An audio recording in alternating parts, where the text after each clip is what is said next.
Hey guys, can't really tell if I'm live or not. I guess there's not enough light where I'm standing for my face to show up, so I'm moving to this more well-lit area. If anyone's listening this morning, just throw a comment so I know the stream's going out okay. I'm outside at Joseph Brant Hospital right now, and I thought I'd talk about the day that I have in front of me. So, found myself some sort of courtyard out here. And today what I'm hoping will happen is that I get the results from my MRI and CAT scans from yesterday. What they were checking for was to see if there's cancer in other places in my body besides my brain, and to determine the type of tumor that I have in my brain so that we can select a course of treatment. So if I can get with a doctor and get that accomplished today, then I'm hoping to go home to spend a few days with my family so I can mentally regroup for the battle that is ahead, because I'm quite sure it is going to be a battle, and that's a certainty. So I went on Amazon and ordered a book this morning because I'm always liking to be armed with information. That's how I started my AFIB journey. I went on Amazon and ordered a book. So I'm a big fan of the 80-20 rule. That means you can learn the 20% about a topic that will provide the most effective knowledge is about 20% of any topic. So I look for a book that gets me that 20% as quickly as possible. So that's what I did when I ordered a brain cancer book this morning. I tried to send out an email alert to my constant contact mailing list. I did the best I can. I can't type emails. Unfortunately, it's very, very difficult. So I had to use voice dictate. So please forgive any of the few grammatical errors, because I'll be using voice dictate for all the functions I used to use typing for, since I can no longer type at the keyboard. I don't know, there's some sort of mix-up that happens between my brain and the fingers when I actually just go to type. I'm told it's called autographia. It's a type of aphasia. Now, aphasia is where people cannot talk. So clearly I don't have that problem.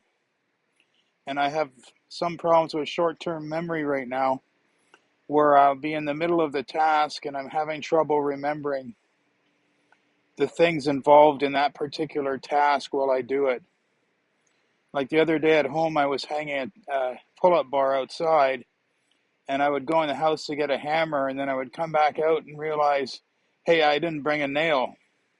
So I'd have to go back in and get the nails. And then I would come out and go, hey, I didn't bring the level I needed for this job. So it just took forever to get the stupidest thing done that would normally take me 10 minutes. And it was like that today, just trying to do a thumbnail for a video.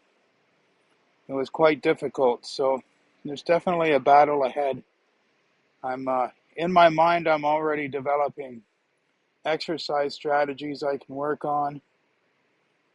And one of those exercise strategies is going to be mental.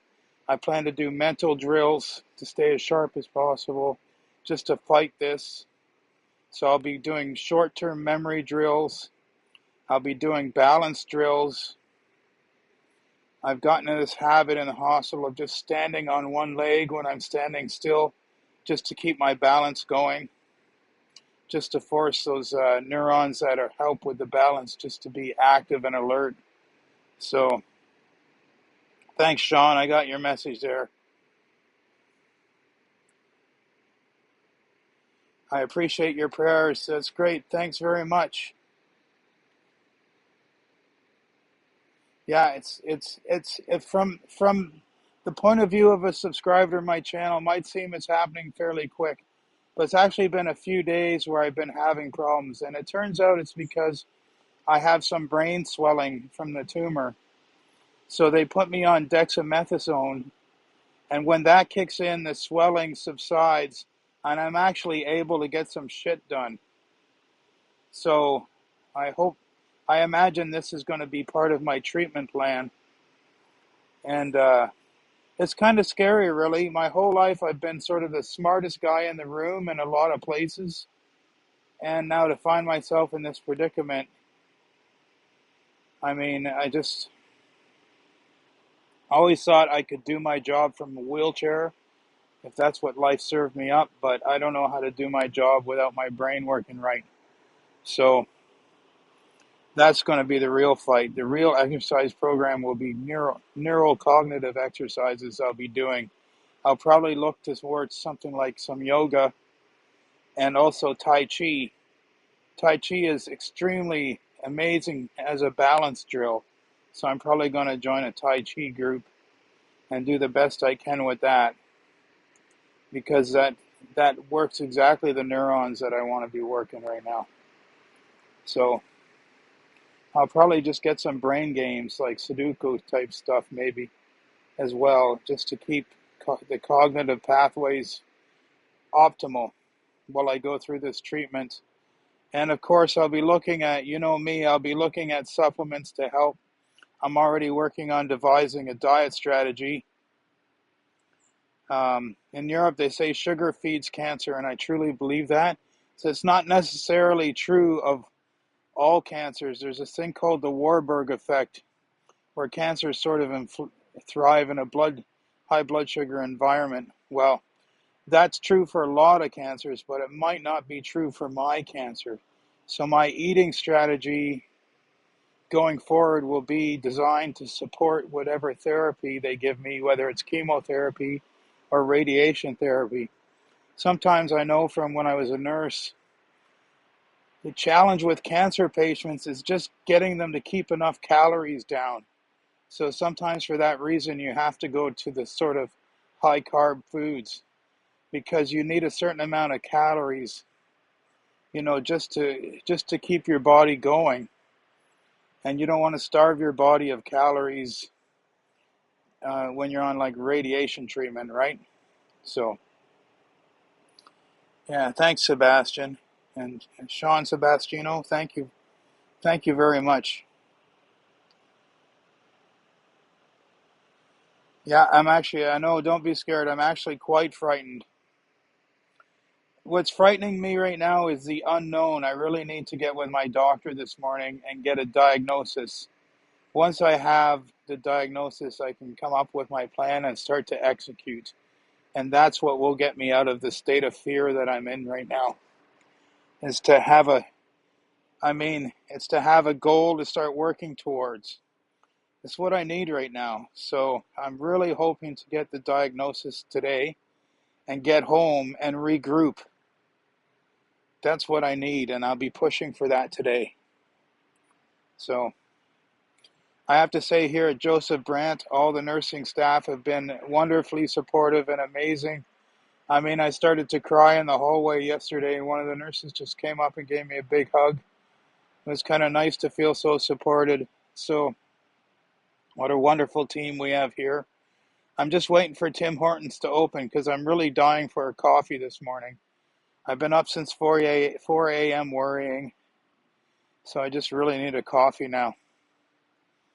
Um, I'm really glad I can just live stream and talk to people at times like this. So keep the comments and prayers coming, folks. They're much appreciated. I know my wife's enjoyed seeing them. She's just been an absolute trooper through all this. She's just there at my side. My brother Jerry, he came down from Ingersoll yesterday. He spent the whole day with me in the hospital. It was just great having him there. He was actually pushing me around in my appointments in the stretcher. He just took right over. He's a bit like me that way. He's a take charge type of guy. So that was kind of fun having him there. And the hardest part for me in all this has been having to call people that I love and give them the news. That's so hard. I had to call my Aunt Arlene last night and just give her the news. She's almost like my second mom, That was so hard because she took it really hard for me, that's really difficult. So, and telling all you guys yesterday was very, very difficult. So, just trying to get that done. And I know I'm rambling a bit, but I know a big part of my treatment program is going to be long walks. I've done some research already this morning, and it seems like there's these cancer programs that really promote going for long walks as a way to keep your balance and mobility. There's a direct correlation between walking capability and cancer survivorship. So that doesn't mean just because you can build yourself up to walk farther that your chances will increase. But it certainly shows the opposite is not true. So what the hell? I'll take a 50-50 chance any day and just go for it. You know, in Star Trek, there was a great line, I'm not sure where it came out, where McCoy said to Captain Kirk, he said, you just did what you always do. You take certain death and turned it into a fighting chance. And that's all I want here, people, is I want a fighting chance. Put me in the fight. Get me my diagnosis today so I can go at it.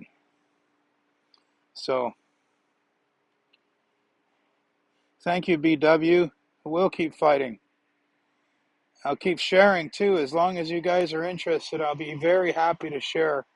One thing about YouTube, we have the best communities here. Everyone's very supportive and very authentic with each other, which is the most important thing. The world lacks authenticity today. We need to put authenticity back into our relationships with people, even if it's just people we know over the internet. There's authentic relationship starvation. That's the loneliness most people feel because they don't have an authentic relationship with anyone. They don't have a relationship with people where the person isn't just putting on some superficial face.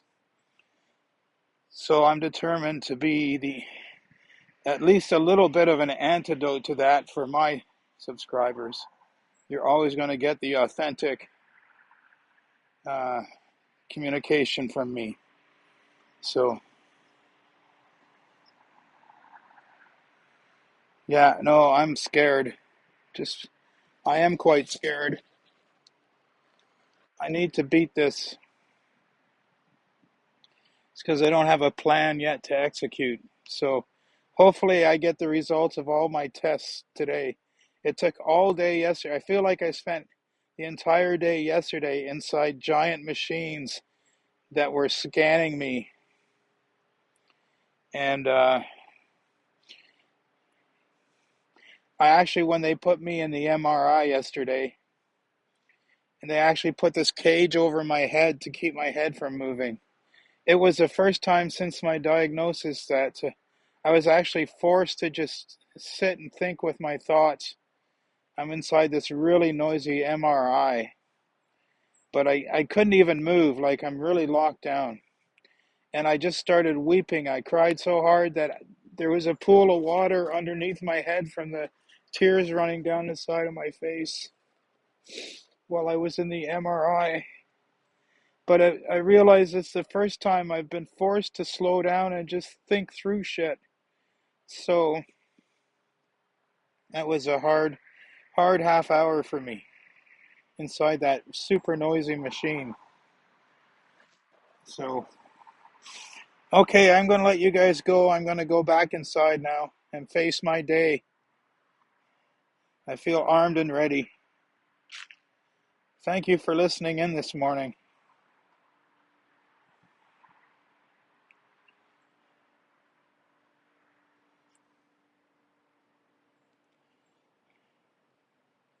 I see all your comments and I appreciate them. Thank you, folks.